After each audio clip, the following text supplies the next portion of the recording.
E dando prosseguimento agora ao fórum, convidamos a palestra título Desafios de Desenvolvimento.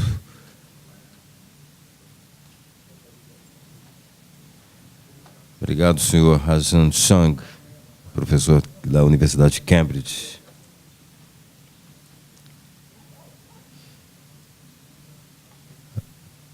E agora convidamos para a palestra título Desafios do Desenvolvimento, o senhor Carlos da Costa. Ele, diretor de Planejamento e Pesquisa, Crédito, Comunicação e Tecnologia do BNDES. Por favor. Vamos lá. Boa tarde a todos. Já sei que tiveram boas apresentações. Ontem, boas discussões, e eu vim aqui conversar um pouquinho com vocês sobre os desafios do desenvolvimento, um trabalho que nós estamos implementando no BNDES sobre como repensar o papel de bancos de desenvolvimento. Eu queria agradecer à BDE, agradecer aos nossos anfitriões aqui no BDMG e a presença de todos vocês. Esse trabalho ele é o resultado de muitas discussões que nós temos tido, tanto dentro como fora do BNDES. Discussões que estão sendo feitas e apoiadas por uma consultoria internacional, mas também que todas as nossas equipes vêm tendo durante muitos anos e que nós hoje já começamos a ampliar a discussão tanto no Brasil como no exterior. A minha apresentação vai falar um pouco sobre esses desafios, sobre as transformações globais que estão acontecendo, sobre a nossa visão e sobre as prioridades que nós já estamos desenhando para o banco e que nós temos certeza que o Sistema Nacional de Fomento vai continuar sendo um parceiro importante nesse nosso caminho para acelerar o desenvolvimento do país. Bom, em primeiro lugar, eu queria mostrar para vocês uma apresentação, desculpe estar até aqui em inglês, a gente fez uma modificação, isso aqui já tinha que não devia estar aparecendo, mas assim, qual é a história dos bancos de desenvolvimento nos países desenvolvidos, digamos? Isso aqui não foi preparado por nós, isso aqui foi preparado por um estudo que a Roland Berger, que é a consultoria que nós contratamos, fez, depois de um trabalho extenso. Eles, inclusive, participaram do reposicionamento de alguns bancos de desenvolvimento nacionais, como o próprio KfW, BPI e assim por diante. E, basicamente, os bancos de desenvolvimento começaram como bancos industriais, né? No pré-guerra, a principal função deles aqui, pré-crise de 29, eram bancos industriais. Só que com o colapso, os dois colapsos, né, primeiro o colapso de 29 e depois o colapso da Segunda Guerra Mundial, ficou claro que as incertezas eram maiores do que se acreditava antes e o papel do governo como financiador, o papel do governo mais ativo nos mercados financeiros de capitais, era importante para preservar, nesse momento, a visão era de uma certa estabilidade e previsibilidade do desenvolvimento dos países. Esse era um papel, o mundo aqui estava um pouco calejado, crise de 29, Segunda Guerra Mundial, se buscava mais estabilidade nesse momento. E aí o papel principal dos bancos de desenvolvimento era suprir o gap no financiamento de longo prazo que secou nesses determinados momentos, né? Nós não podemos deixar 100% na mão do mercado o financiamento de longo prazo, sob pena de corrermos riscos de instabilidades nefastas para o nosso caminho. Depois, entrou-se numa trajetória em que eu chamo de banco de agenda. Aqui era banco de financiamento. A partir dos anos 50, 60, os bancos de desenvolvimento passaram a ser representantes de determinadas agendas de desenvolvimento. E, neste momento aqui, principalmente focado em substituição de importações. Essa era a agenda de desenvolvimento, era uma agenda de desenvolvimento de vários bancos de desenvolvimento europeus, por exemplo. Era uma agenda de substituição de importações. Logo depois, mais ou menos no início da década de 80, esses bancos começaram a sofrer críticas porque a governança e os objetivos de longo prazo não estavam claros e que eles, muitas vezes, eram vítimas de determinadas agendas de curto prazo de alguns governos e não de agenda de Estado. E foi a partir daí que começaram a se especificar objetivos múltiplos, como, por exemplo, desenvolvimento social, apoio à pequena e média empresa e assim por diante, e instituir-se determinadas ferramentas de monitoramento, avaliação e governança. Começou-se, a partir dali, uma crítica mais severa aos bancos de desenvolvimento. Paralelamente, começou a se ampliar a atuação dos bancos de desenvolvimento, até por conta dessas agendas múltiplas, começou a ter linha de capital de giro, começou a ter linhas específicas para participações de equity e assim por diante. E depois nós vimos um papel que se expandiu. Não está passando aqui. Aí está. De emprestador na época de crise, né? Depois da crise, principalmente 2008, 2009, os bancos de desenvolvimento tiveram um papel muito forte, contracíclico, que já era previsto, e já era, na verdade, previsto desde aqui de 29, que os bancos de desenvolvimento deveriam ter um papel contracíclico. Nós sabemos que o mercado financeiro privado ele é altamente procíclico, mais do que, por vários motivos de seleção adversa, azar moral e assim por diante, flight for quality, tem várias explicações do porquê os bancos privados os financiadores privados, em geral, são mais procíclicos do que o que seria eficiente. Começou-se a explicitar um papel contracíclico dos bancos de desenvolvimento. Todos eles tiveram um papel bastante relevante, o BNDES teve um papel bastante relevante, temos estudos da importância do BNDES em evitar que a nossa crise, por exemplo, fosse muito maior do que foi. E hoje em dia nós estamos no mundo inteiro discutindo quais são os novos papéis dos bancos de desenvolvimento, é o que eu chamo agora dos bancos complementares. Que novos papéis são esses? Novos papéis específicos e muito alinhados com as várias revoluções que estão ocorrendo hoje do mundo, principalmente com os chamados desafios do futuro, relacionados com transformação digital, indústria 4.0, questões ambientais, etc. Existe uma agenda de temas bastante complexos hoje do mundo e que trazem desafios para o nosso planeta, para os nossos governos, para a nossa sociedade e, portanto, para os bancos de desenvolvimento. Esse contexto de alterações de missões de bancos de desenvolvimento é o contexto com o qual nós nos deparamos quando avaliamos o nosso reposicionamento. E há um determinado tema bastante importante que é o aumento da importância do chamado capital intangível na sociedade moderna. Isso aqui é um gráfico bastante marcante e para alguns até chocante.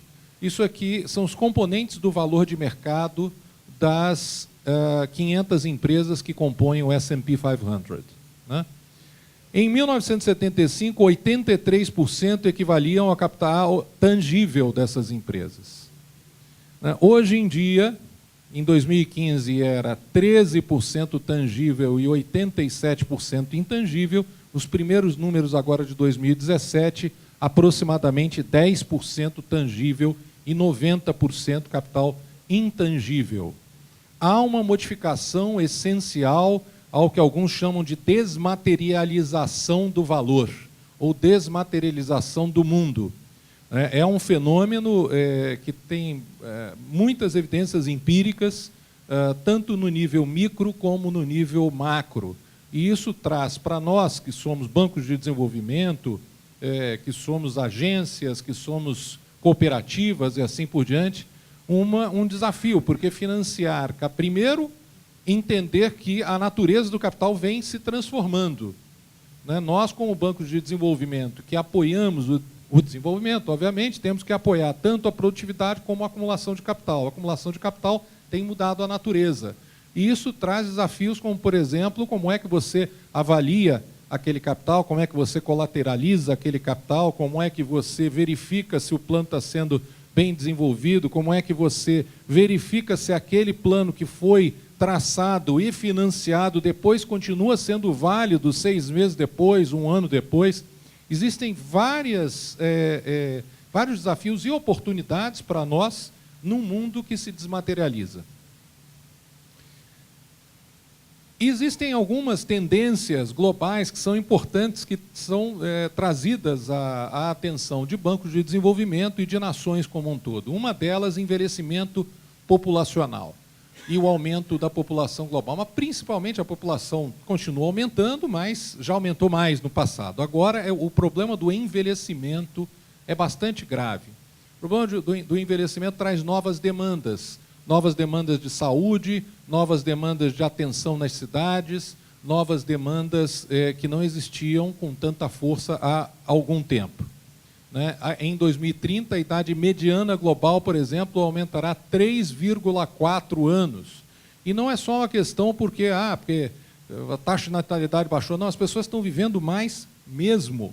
Né? Nos últimos 15 anos, a expectativa de sobrevida nos países envolvidos aumentou 4 anos. Uma coisa... nunca se aconteceu nada semelhante. Ela aumenta, mas com isso vem aumento de custo, aumento de atenção, aumento de necessidade de pesquisa e desenvolvimento e, ao mesmo tempo, desafios crescentes, porque o retorno marginal privado de pesquisa da indústria farmacêutica e de saúde, ele vem caindo e, em alguns casos, está ficando negativo. Por outro lado, qual o valor da vida humana? Esse é um tema importante para bancos de desenvolvimento, que somos sociais também, não somos só econômicos, precisamos tratar. Outra coisa, aceleração de mudanças climáticas. Isso é uma agenda global grave, não sabemos muito bem qual é o padrão, tem várias teorias sobre o padrão que se espera para o futuro, se a gente vai continuar aumentando mais ou menos linearmente, se a gente diminui a aceleração ou se esse aumento pode ser até exponencial com a redução da calota polar e o aquecimento dos oceanos. Então, existem diferentes cenários. O tema do aquecimento global é um tema grave numa sociedade que se preocupa cada vez mais com o seu bem-estar. Outra coisa, inovação. Né? Inovação vem, obviamente, que numa economia muito fortemente direcionada por intangíveis, inovações, desde inovações, que eu não queria restringir, muito pelo contrário, em pesquisa e desenvolvimento. Inovação são coisas novas que têm valor. Muitas vezes são marcas novas, são usos novos do mesmo recurso, são produtos novos usando também os mesmos recursos ou usando até menos recursos.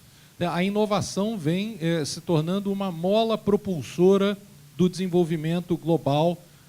Sempre foi importante, mas a importância vem crescendo e tem muitas evidências empíricas sobre isso. Novas tecnologias e a necessidade de se acelerar e se investir cada vez mais em qualificação profissional. Né? Nós temos uma mudança hoje essencial no tipo de capital humano importante para as empresas. Há algum tempo já que se fala da importância de on-the-job learning. Robert Lucas falou sobre isso nos anos 80 e foi uma dos papers que acabou gerando o prêmio Nobel para ele. No entanto, a preponderância do on-the-job learning ela é perfeitamente proporcional à mudança da natureza do trabalho. Quando a natureza do trabalho é estável ao longo da carreira, você pode aprender grande parte daquilo que você precisa aprender na educação formal até a graduação ou pós-graduação. Quando a natureza do trabalho, as habilidades do trabalho, elas passam a se transformar com mais rapidez, você, para manter o seu capital humano atualizado, você precisa fazer o que se chama de lifelong learning, aprender a vida inteira. Existe um problema por aí nisso. Por quê? Porque o lifelong learning está muito relacionado àquilo que você aprende durante o seu trabalho. E, portanto, ele é fortemente apropriado pela empresa. Só que tem um detalhe, a empresa que se apropria do resultado daquilo que você aprende no trabalho não necessariamente é a empresa em que você vai estar ano que vem num contexto de mercado de trabalho em que as pessoas estão mudando de trabalho a cada 2, 3 anos. Então nós temos uma imperfeição grave no mercado. Por quê? Você, por um lado, tem uma necessidade muito maior de investimento em qualificação profissional ao longo da carreira e, por outro lado, cada vez menos as empresas conseguem se apropriar do fruto desse treinamento. Então, nós temos aí uma complicação que já existia, mas ela é agravada e que, portanto, precisa ser tratada por instituições como o Banco de Desenvolvimento, se a gente quer realmente olhar para o desenvolvimento de longo prazo. Nós temos também uma modificação essencial em como o valor é gerado na economia. Nós temos uma transformação de geração de valor, principalmente em produção e distribuição, por meio de sistemas que não são necessários. Isso aqui é uma ilustração metafórica, digamos, mas é relativamente linear e unidirecional, em que o conhecimento é um recurso ou uma ferramenta para a economia do conhecimento, em que você tem ecossistemas muito fortemente guiados por inovação. Bom, ecossistema sempre existiu. A diferença é a quantidade de atores e a velocidade de reconfiguração desses ecossistemas. É aí onde mora uma grande transformação. Esses ecossistemas, com a obsolescência muito mais rápida, com uma quantidade de inovações chegando no mercado muito mais rapidamente do que no passado, eu tenho no finalzinho, vou mostrar até um slide sobre isso, esses ecossistemas precisam se reconfigurar com muita rapidez. A reconfiguração de um ecossistema depende do que a gente chama de capabilities, que é diferente de... Não tem uma tradução boa para português, né? Tem gente que traduz capability com capacidade. Capacidade é estática, capability é dinâmica. Capability é quase como uma metacapacidade, uma capacidade de desenvolver e redesenhar capacidades. As capabilities são aquelas que permitem que você, ao reconfigurar essas redes, você continue evoluindo, aprendendo e assim por diante, com uma relevância muito grande de ativos intangíveis e relações multidirecionais. Esse cenário todo que nós estudamos, avaliamos, entendemos, ele nos trouxe o chamado cenário estratégico de admirável mundo novo. O que é este admirável mundo novo? É um mundo em que, se você fizer as coisas certas, você cresce rapidamente. Você cresce exponencialmente, como está sendo dito agora, né? Assim como tem as organizações exponenciais, quem sabe nós conseguimos ter regiões exponenciais, países exponenciais e, quem sabe, um mundo que, de forma exponencial, consegue resolver os seus desafios de desenvolvimento sustentável. Esse admirável mundo novo, ele leva o BNDES a atuar num mundo em que você tem uma migração gradual da estrutura produtiva, que era fortemente dependente de commodities e petróleo, para um paradigma de cadeias mais integradas e inovadoras, complexas, integradas e inovadoras. Ao mesmo tempo, nós temos um outro desafio, que é a queda do nível das taxas de juros, somados a um ambiente macroeconômico mais estável, facilita a entrada do setor privado no mercado de crédito e dívida de longo prazo, viabilizando novos investimentos. Isso é muito bom, isso é muito bom. Talvez alguns de vocês estejam enfrentando um desafio agora. Puxa, é o desafio da convergência de taxas. Isso a gente já sabia, esperava, acha ótimo que esteja acontecendo. Principalmente porque as taxas estão convergindo para baixo. Se elas estivessem convergindo para cima, é que ia ser complicado. Se a TJLP estivesse aumentando para 14 e a Selic continuando em 14, seria um problema grave. Agora, você tem uma queda da Selic, uma queda das curvas de juros de longo prazo, que até nas últimas semanas não tem acontecido com tanta velocidade. E os dois indicadores diminuindo, isso significa que existem outras fontes de financiamento para o setor produtivo. Isso é bastante positivo para a economia como um todo. Só que tem um detalhe, o nosso papel de fornecedor viável de recursos de longo prazo, ele começa a ter que ser repensado. Se o papel do BNDES e outros bancos de desenvolvimento e agências de fomento era prover o capital de longo prazo, porque o nosso capital, por várias distorções, ele é muito caro, se o capital de longo prazo começa a ficar mais barato, esse papel começa a perder relevância. Da mesma maneira que o papel dos bancos de desenvolvimento lá atrás de fornecer crédito de longo prazo começou a perder relevância. Mas isso não significa que nós percamos a relevância, muito pelo contrário. Tem outros papéis que nós precisamos ocupar. Que outros papéis são esses? Bom, essa frase aqui fala um pouquinho sobre isso. O BNDES é um ator relevante na movimentação desses cenários, podendo influenciar a evolução da estrutura produtiva e o dinamismo no mercado de capitais para financiamento de longo prazo. Como é que nós influenciamos esse cenário? Como é que o Sistema Nacional de Fomento influencia os cenários de desenvolvimento do país, não apenas viabilizando capital de longo prazo? Bom, primeira coisa, isso aqui é um gráfico que mostra para esses 4 países, eu só mostrei esses 4 países porque é bem ilustrativo, o chamado índice de complexidade econômica. O Ricardo Hausmann é o que mais tem publicado sobre isso, que mostra basicamente a participação do país e de determinadas estruturas produtivas na criação de valor em cada elo de maneira integrada. É assim, o que é uma coisa de baixa complexidade? Eu produzir soja e exportar soja. Da mesma maneira que eu produzi, eu mesmo vou lá totalmente integrado, levei para o porto e exportei soja. Uma cadeia complexa é uma cadeia que tem múltiplos atores criando valor de forma integrada e, ao final desse processo integrado e complexo, você tem uma quantidade desproporcional de valor sendo produzido. Bom, nós temos aqui o nosso querido país, que vinha aumentando em complexidade até aproximadamente o início dos anos 2000, voltou a crescer aqui em 2007, 2008, e depois mergulhou por conta da preponderância, principalmente, de commodities no nosso... Isso aqui é principalmente pauta de exportações, tá? E nós temos aqui o México, que vinha aumentando, caiu também, e outros 2 países aqui, Coreia e Singapura, com a sua trajetória de longo prazo de aumento de complexidade, né? Nós temos aí uma pista daquilo que talvez um banco de desenvolvimento poderia influenciar no caminho, na escolha do cenário de desenvolvimento.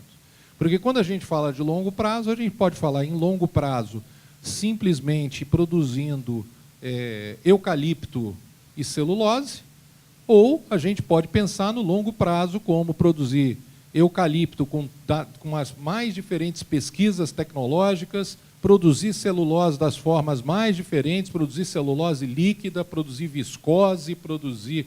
Papel já é um pouco diferente, a indústria de papel ela precisa ser perto dos mercados consumidores, porque o custo de transporte de papel é muito alto, mas tem vários outros subprodutos, tanto ao longo da cadeia produtiva, como variações da cadeia produtiva que trazem valor e que trazem inovação, que trazem possibilidade de desenvolvimento e trazem a possibilidade de a gente estar na fronteira tecnológica. Bom, então aqui já temos uma pista. Nós precisamos aumentar a complexidade econômica do nosso país. Número 2. Isso aqui é um gráfico que não é um gráfico muito feliz hoje para o nosso país. Aqui nós temos o PIB, em verde. Em azul, nós temos o PIB potencial. O que nós vimos nos últimos anos não foi apenas um fenômeno cíclico recessivo. Foi um fenômeno também de mudança do perfil do nosso crescimento. Porque o nosso PIB potencial não apenas se estagnou, como ele caiu. Por várias razões, queda de produtividade, queda dramática do investimento em capital fixo, queda em praticamente tudo. O que mostra o seguinte, isso aqui, olha, vamos ver o fenômeno 2008, 2009. A gente teve uma recessão, mas o PIB potencial foi pouco afetado. Mesmo nos outros movimentos cíclicos, o nosso PIB potencial foi pouco afetado. Agora, nós temos um fenômeno muito triste para o nosso país, que o nosso PIB potencial vem caindo. E não há evidências, ele ainda não voltou a crescer, viu? Nós estamos nos recuperando aqui, em termos de PIB observado, mas não de PIB potencial. Por que um PIB potencial aumenta? O PIB potencial aumenta porque você investe em produtividade, investe em capital e assim por diante. O PIB potencial, portanto, ele é muito mais afetado pelo futuro do que pelo presente. É a certeza do crescimento futuro o que faz com que os atores, seja pelos espíritos animais, ou seja por espíritos racionais de aumento de retorno esperado, investem num determinado país. Há e não num B. Aí, quando a gente olha essa situação atual, tem uma reação tímida na margem, expectativas de investimento reduzidas, e mesmo de 99 a 2013, nós não estávamos crescendo tanto assim de PIB potencial. Essa é a verdade. De 99 a 2013, nós tivemos 1,9% de crescimento per capita versus 1,6% na OCDE. Ah, mas 1,9% é bom. Isso é uma mudança de visão de país. Eu me lembro, há alguns anos, que a gente almejava 5% ao ano de crescimento. Hoje, essa mudança de percepção é muito grave para o nosso país, porque até tem repercussões políticas isso. Quando um país começa a ficar satisfeito em crescer 1,9% ao ano de renda per capita, enquanto a OCDE cresce 1,6% na margem, é um país que parou de sonhar. É um país que está jogando a toalha do desenvolvimento. Está se acomodando com, não, tá bom a gente ser um país em desenvolvimento, ficar ali. E olha só, com esse 1,9% versus 1,6%, a gente demoraria 335 anos para chegar na média da OCDE. Então, assim, 1,9% ao ano de crescimento de renda per capita, quando a OCDE cresce 1,6%, é ruim para um país de renda média. A gente tem que almejar mais. Só que, para isso, a gente tem que mudar e acelerar o nosso PIB potencial. Como é que a gente acelera o PIB potencial? Com mais investimento, com mais produtividade. Bom, só que aí esse é o cenário. A crise atual, nós tivemos uma queda acumulada de 29,7% da formação bruta de capital fixo. Isso aqui foram outras crises até a gente chegar no vale da crise. Esses aqui são meses, a quantidade de meses após o início da crise, na crise mexicana, plano Collor 2, até chegar no fundo do poço de formação bruta de capital fixo, nós estamos a 15 caindo. Meses não, são trimestres isso aqui, desculpe. Com uma queda acumulada de 29,7%, ou seja, é um cenário dramático para o país, é um cenário dramático quando a gente pensa em desenvolvimento. Formação bruta de capital fixo que chegou a 20%, que não era nada extraordinário, muito pelo contrário, hoje já está em torno de 15%.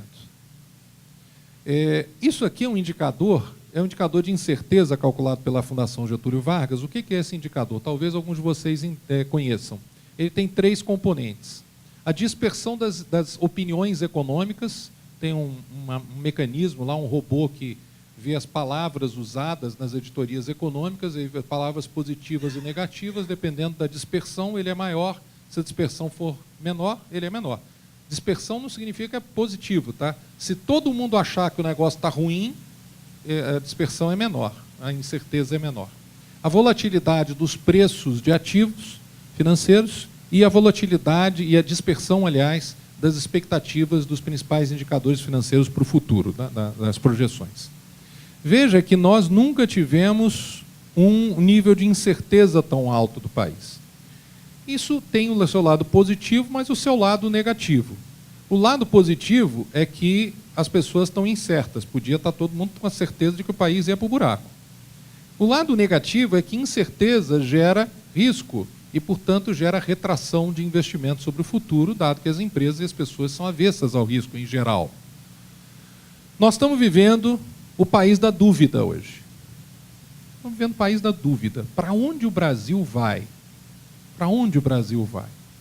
E num país da dúvida, seria muito importante que alguém agisse como um catalisador e redutor da dúvida para levar o país para ter uma visão de país, uma visão de desenvolvimento, uma visão de que país nós queremos para daqui a 10, 15, 20 anos.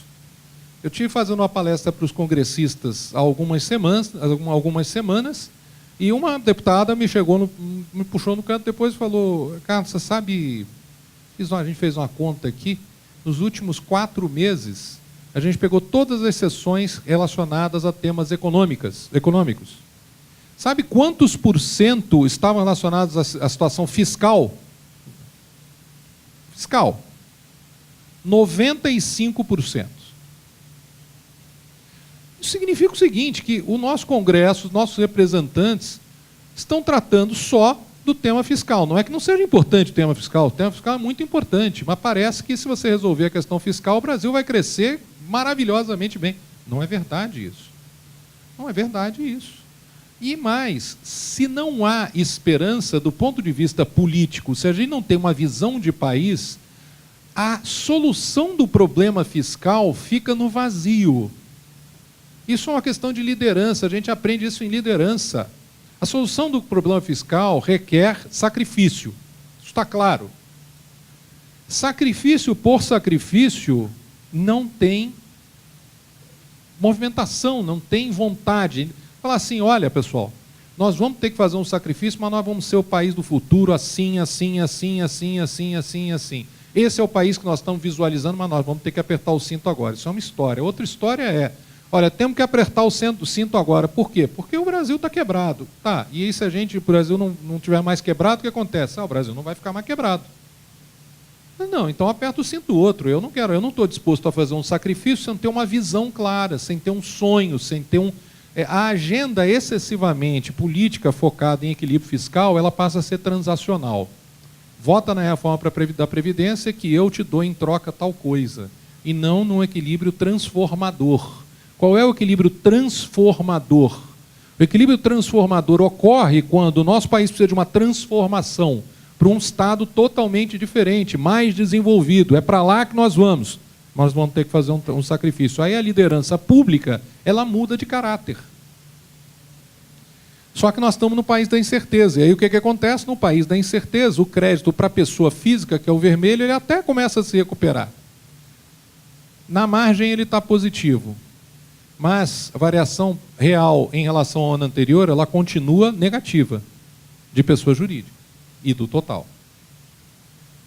Outro dia eu vi uma pessoa fazendo uma apresentação dizendo que estamos melhorando muito. Olha como estamos melhorando aqui. Só que isso aqui é variação percentual, significa que está negativo, a gente continua piorando. O crédito ainda não voltou, nós estamos nos recuperando de maneira cíclica, porque nós temos um parque produtivo fruto de investimento de crédito, assim por diante, feito no passado. Nós não estamos ainda crescendo. Bom, e o que isso tem a ver com Banco de Desenvolvimento? Nós podemos ser catalisadores de uma agenda de desenvolvimento, de uma agenda de nação, uma agenda de futuro. E aí essa agenda de nação, esse aqui é um gráfico que foi proposto pelo Jorge Arbache, que hoje está na Secretaria de Assuntos Internacionais, lá no Ministério do Desenvolvimento, que diz o seguinte, olha, é natural, tem a chamada curva de Kuznets, né, que vocês devem conhecer, a industrialização ela aumenta e depois diminui com o aumento da renda média, a participação da indústria, principalmente na força de trabalho, de maneira um pouco mais tênue no PIB real. Inclusive, tem um trabalho bem recente do Danny Roderick mostrando que essa curva ela tem cada vez ficado mais baixa com processos de desindustrialização precoces. Só que essa curva, uma outra visão dessa curva é a seguinte, você vai aumentando a participação na indústria e depois diminui. Só que, paralelamente, você tem um aumento na densidade industrial. O que é a densidade industrial? Quando a gente fala em PIB, a gente está falando de valor adicionado. Só que muitas vezes a gente pega um celular, por exemplo. Tá? A atividade manufatureira essencial de um celular é parte do valor que está incorporado nesse celular. Mas sem essa atividade manufatureira industrial, o celular desaparece. Talvez no futuro a gente tenha só um chip na cabeça, ou nem chip, ou sei lá, vem pelo éter o valor. Pode ter uma desmaterialização total. No entanto, o que acontece é o seguinte, se você pega o PIB manufatureiro transformador, dependendo de como você calcula, você pode chegar à conclusão de que esse celular aqui, a grande parte vai para PIB de serviços. Mas a densidade industrial, que é todo o valor incorporado por trabalhador na plataforma celular, ela aumenta.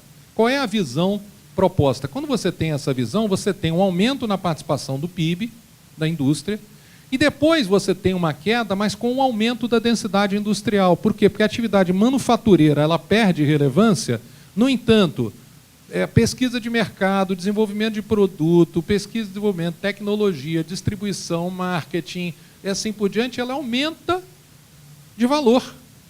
O que acontece? O que acontece é o seguinte, o país vai supostamente se desindustrializando, mas na verdade ele está aumentando uma visão ampliada de indústria, que é a visão do cliente final. E aí o complexo industrial se torna mais complexo, né? Porque tem vários outros atores, desde a agência de branding, de imagem, como é que vai ser o design daquele produto que as pessoas valorizam muito, que são serviços, mas que são serviços que estão encapsulados no produto final. O que acontece é que, normalmente, você tem este caminho. Só que quando a gente... E é interessante porque, por aqui, mais ou menos, nós escapamos da armadilha da renda média.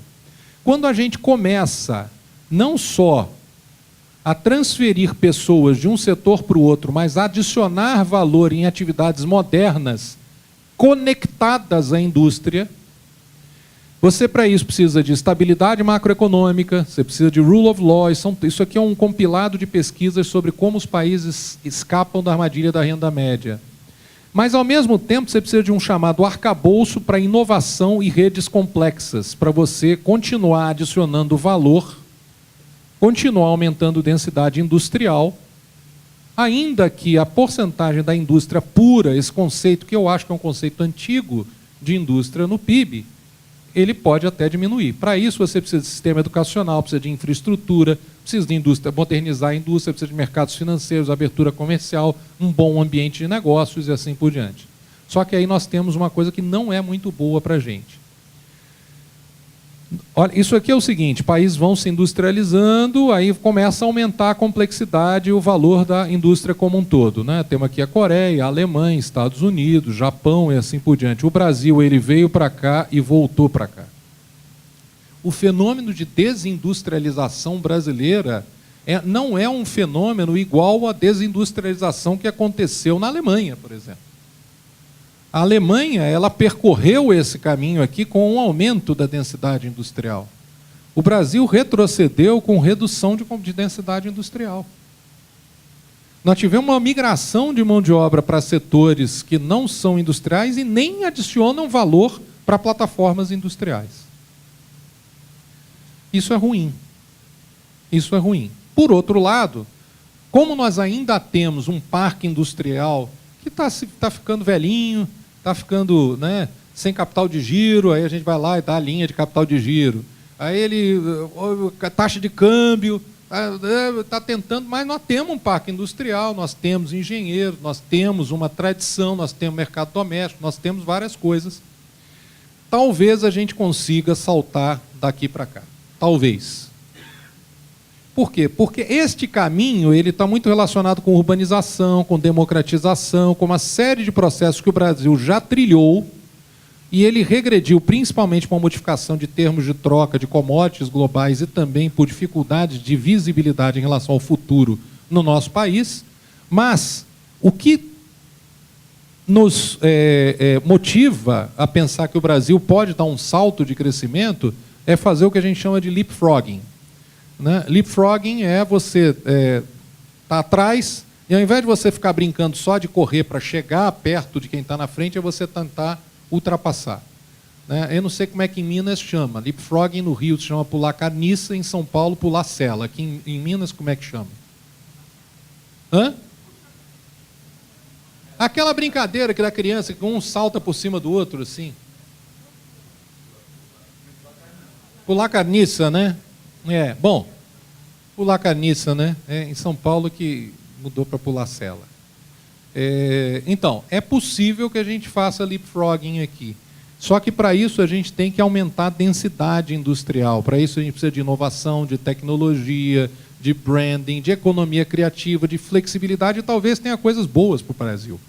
Porque o brasileiro ele é mais criativo, ele é mais flexível e, por outro lado, menos disciplinado, muitas vezes, do que os países mais desenvolvidos. Conversando com coreanos, com japoneses, com alemães que vêm para o Brasil, todos eles dizem, olha, o brasileiro é fantástico de criatividade e flexibilidade, mas fala para ele seguir um determinado padrão e processo que tem dificuldade. Isso pode ser bom, porque nesse novo mundo muito instável, muito irrequieto, né? Muito irrequieto, pode ser que o Brasil tenha vantagens. Então, neste mundo, a gente estimulando a economia criativa, estimulando uma série de coisas que eu já vou falar, talvez a gente consiga fazer esse leapfrogging aqui. Bom, Aí tem o papel dos bancos de desenvolvimento. Tradicionalmente, a gente ajuda a eliminar algumas falhas de mercado com investimentos que têm externalidades, que têm incerteza, dificuldade de apropriação, verificação dispendiosa do estado daquele investimento. E a gente costuma fazer isso com subsídios, garantias, impostos e assim por diante. Os mecanismos clássicos de você resolver falhas de mercado. Hoje se discute muito que, além das falhas de mercado tradicionais, a gente começa a ter as chamadas falhas de sistema ou falhas de coordenação. Vou dar um exemplo mais clássico, infraestrutura. Bom, tudo bem, vamos fazer um porto. Um porto no meio do nada não vale nada, mas se tiver o porto, estrada, ferrovia, complexo, gente trabalhando, universidade, um monte de coisa acontecendo ao mesmo tempo no porto e no seu entorno, próximo e distante, se todo mundo se mover ao mesmo tempo, todo mundo ganha dinheiro. O problema é que, quando você tem uma economia de baixa complexidade, a coordenação é mais fácil. Economia de alta complexidade, que é o que a gente almeja e que é a realidade do mundo hoje, o custo de coordenação é muito alto se você deixar ao acaso do mercado. A mão invisível, ela funciona muito bem quando ela consegue pegar em uma mão tudo aquilo que ela tem que pegar. Quando você tem muitas coisas que precisam ser coordenadas ao mesmo tempo, essa mão invisível não é tão grande assim. E aí você precisa de um apoio para a coordenação de diferentes atores. Esse apoio para resolver essas várias falhas de sistema, transições para novos paradigmas, economias de rede, quando você precisa de muita gente aprendendo junto para aquilo fazer sentido, quando você tem muita complementaridade entre empresas, entre setores e assim por diante, é fundamental que alguém apoie a coordenação. Você fala, deixa a Associação das Indústrias fazer isso. A gente sabe que, no mundo inteiro, em geral, as agendas associativas elas são setoriais. O que nós podemos fazer é dedicar os nossos esforços como orquestradores, promover discussões, promover alinhamento de interesse, para que aquelas várias opiniões descentralizadas comecem a criar consenso e que a gente apoie com crédito, com estudos, com planos e assim por diante, determinados caminhos que não somos nós que temos que falar. É o mercado quem vai fazer. São os empreendedores sociais, os empreendedores políticos, os empreendedores econômicos que vão nos levar lá. Só que, se deixar o mercado num momento de complexidade para fazer isso, é possível que a gente não alcance o equilíbrio superior. Esse é um papel que está muito na essência dessa reinvenção do que a gente está chamando de BNDES 4.0. Um orquestrador e um apoiador de decisões em ambientes complexos. Um ator que está fazendo isso muito bem é o BPI na França. O BPI, que é um banco de desenvolvimento, ele não se define como banco de desenvolvimento. A definição dele mesmo, nós somos uma rede de empresários apoiados por um banco de desenvolvimento. Ele enxerga que ele é mais do que um financiador. Interessante isso. E para o BNDES 4.0, todos os estudos que nós fizemos chegaram a 3 categorias de desafios de desenvolvimento para o Brasil. Essas 3 categorias, desafios de desenvolvimento econômico, social e sustentável, que nos levam a um país mais moderno, mais produtivo e mais integrado, eles têm determinadas prioridades. Então, por exemplo, prioridades econômicas. Nós temos os desafios de baixa produtividade e competitividade, barreiras a negócios, sistema financeiro pouco desenvolvido, inserção internacional periférica e baixa complexidade da cadeia produtiva. Para cada um, então isso aqui não foi também, foram mais de 900 pessoas entrevistadas, tá? Vários workshops, e isso aqui é uma visão preliminar ainda, hein? Isso aqui é uma visão que nós já fechamos, nós queremos, já vou até falar para vocês o que nós estamos fazendo, que já fizemos ontem com alguns, é aprofundar a discussão destes desafios, para que estes desafios se tornem uma agenda para o desenvolvimento do país. Esses desafios, vamos pegar alguns deles aqui. Desenvolvimento transformador da realidade econômica. Desenvolvimento transformador da realidade econômica, para que nós superemos estes desafios daqui, nós acreditamos, depois de todas essas discussões, que existam algumas ideias e temas. Então vamos pegar esse daqui, avanço tecnológico contínuo e protagonismo em áreas chaves. explorar e potencializar as oportunidades já existentes, que nós já temos algumas oportunidades tecnológicas no Brasil hoje, e capital humano e ecossistema de inovação. São dois temas importantes nessa agenda de desenvolvimento. Da mesma forma que a gente fez para a realidade econômica, a gente fez para a realidade social e para o desenvolvimento transformador sustentável para o nosso país, para ter uma agenda do Brasil futuro, do Brasil moderno, integrado, num Brasil com densidade industrial, num Brasil que é protagonista. E isso diferencia muito o país desenvolvido do país que não é desenvolvido. O país desenvolvido ele tem que ser protagonista. Ele não pode só brincar de catch-up, de se aproximar. A partir do momento que você é desenvolvido, você tem que liderar. Aí como é que você lidera? Para você liderar, você tem que ser líder em algumas arenas. Então fizemos um trabalho brilhante, está aqui o Pedro Iotti, a Lavínia, que foram capitães aí nesse trabalho, chegaram a quais seriam as prioridades, as ideias e os temas do desenvolvimento transformador, que é da realidade econômica, social e sustentável. Para cada uma dessas ideias e desafios, nós temos as ideias e os temas, como eu falei, para cada um daqueles ali, nós temos, por exemplo, economia de baixo carbono, nós temos metas e estratégias. Nós estamos no momento em transformar isso aqui em visão, metas e estratégias para cada um daqueles desafios de forma integrada, com uma agenda de desenvolvimento para o país. Uma agenda de desenvolvimento de longo prazo do país que a gente quer. Bom, exemplo, como é que, tudo bem, aí isso aqui vai virar um livro lá com um monte de ideias de um monte de gente? Não, a partir daí a gente tem também que estimular com crédito, com linhas direcionadas, para aquilo que vai ajudar o país a se coordenar em torno desses desafios. Exemplo, inovação. Inovação representava 0,4% do nosso desembolso total, hoje é 4% do desembolso total, e nós acreditamos que possa chegar a 20% do nosso desembolso. É fundamental. Por quê? Porque inovação é investimento em capital. Só que é o capital intangível. É uma mudança na forma, mas não necessariamente a essência. É investimento em capital e, portanto, precisa de financiamento. E, portanto, e mais ainda é longo prazo, e mais, ele tem várias complexidades. Ele é incerto, ele é complexo, ele é ambíguo. Isso aí nós temos que tratar. Então, um exemplo, inovação. Outro exemplo, fizemos um trabalho, olha, a equipe fez um trabalho extraordinário com um plano de internet das coisas, em parceria com o MCTIC. 9.000 pessoas envolvidas, porque realmente quando a gente fala de internet das coisas, que vai ser internet, né? Vai chegar um momento que não vai ter internet das coisas, todas as coisas vão ter internet. Então, a internet das coisas é a fusão das coisas com a internet. Hoje ainda é meio assim, estranho para algumas pessoas, mas tipo assim, você compra computador hoje sem Wi-Fi, sem internet? Não, né? Mas tinha uma época que você tinha que pedir, lembra? Olha, eu quero que tenha uma placa de não sei o que, de Wi-Fi. No futuro as coisas, você não vai precisar se querer assim, eu quero uma geladeira com internet, eu quero uma televisão com internet, tudo vai ter internet.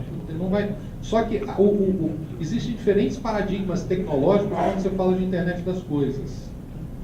E a complexidade das escolhas é muito grande, você precisa de 5G, você precisa de uma série de coisas, e nós coordenamos essa discussão com pesquisa aprofundada e definimos focos de estudo e prioridades para o Brasil. Agora isso está sendo transformado em observatórios, produtos e assim por diante. Não foi um plano, não foram 20 técnicos extraordinários do BNDES que se sentaram, contrataram uma consultoria e fizeram um estudo aprofundado. Foi um trabalho de orquestração, de redução de complexidade, um trabalho de fazer escolhas. E aí, ontem, nós tivemos um workshop na parte da tarde, em que nós trouxemos algumas daquelas ideias que eu apresentei, e o grupo, um subgrupo das pessoas que estão aqui, de 11 instituições do nosso Sistema Nacional de Fomento, trabalharam, escolheram algumas daquelas agendas: desenvolvimento regional, economia de baixo carbono, desconcentração do sistema financeiro e crédito, acesso e risco, com essas visões, Então, desenvolvimento regional, potencializar a vocação regional de acordo com os pontos fortes, oportunidades, realidade e cultura de cada uma. E a partir daí, a partir da visão, metas e estratégias direcionadoras do nosso país e da nossa atuação. Isso funcionou tão bem que a gente quer fazer isso e tornar isso o mecanismo principal de detalhamento e orquestração do nosso Sistema Nacional de Fomento na direção de uma agenda de desenvolvimento. Isso aqui vai ser feito para cada um daqueles temas naquilo que o Marco Antônio Lima chamou de rolo descompressor. Nós vamos passar o rolo descompressor no desenvolvimento do país. Os nossos bancos de desenvolvimento, agências, cooperativas vão trabalhar, nós vamos contar com todos vocês por esse rolo descompressor do desenvolvimento. Essa agenda nacional que está sendo articulada com o Ministério do Planejamento, com o Ministério da Fazenda. Isso aqui não é o BNDES trancado, isso é o BNDES junto com a sociedade, junto com o governo, protagonizando uma agenda de desenvolvimento que o nosso país tanto precisa para vencer os seus desafios. Já definimos algumas prioridades, meu tempo já acabou, e eu queria no final só deixar uma coisa para vocês. Eu não sei quantos de vocês já estão a par de todo o trabalho sobre organizações exponenciais que tem sido feito, principalmente lá na Singularity University, com Salim Ismail e companhia. Nós estamos no mundo de leapfrog, nós estamos no mundo em que as empresas, as organizações que acabaram de ser criadas, elas dão saltos. 89% das Fortune 500 de 1955 não estavam mais na lista em 2014. A permanência média de uma empresa na Fortune 500 caiu de 67 anos para 15. Nos próximos 10 anos, 40% das Fortune 500 provavelmente não vão estar mais na lista. Isso aqui é o número de anos até, desde a fundação, na média, uma empresa chegar em 1 bilhão. Era 20 anos. Uma empresa típica da Fortune 500. Google, 8. Facebook, 5. Tesla, 4 e pouco. Uber, Snapchat, óculos. Cada vez menos. Isso significa o seguinte: nós temos, quando a gente fala que 40% das Fortune 500 não vão estar mais na lista, como vão continuar sendo Fortune 500, vão ter outras 40 que vão chegar. Nós estamos no mundo do leapfrog. E nós acreditamos que nós podemos ter países também exponenciais, desde que as agendas sejam coordenadas, desde que a gente faça as escolhas certas, que a gente acredite nesse admirável mundo novo. Essa é a mensagem que eu queria deixar aqui para vocês e o convite para participar desse bolo descompressor junto com a gente. Tá bom? Obrigado.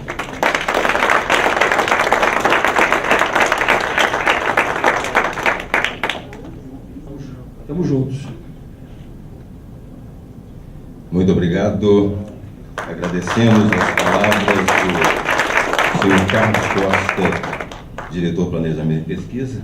E, mais uma vez, informando aqui para você que teremos um intervalo de almoço agora, que será livre e retornamos pontualmente às 14h35, ok? Para darmos prosseguimento ao nosso evento.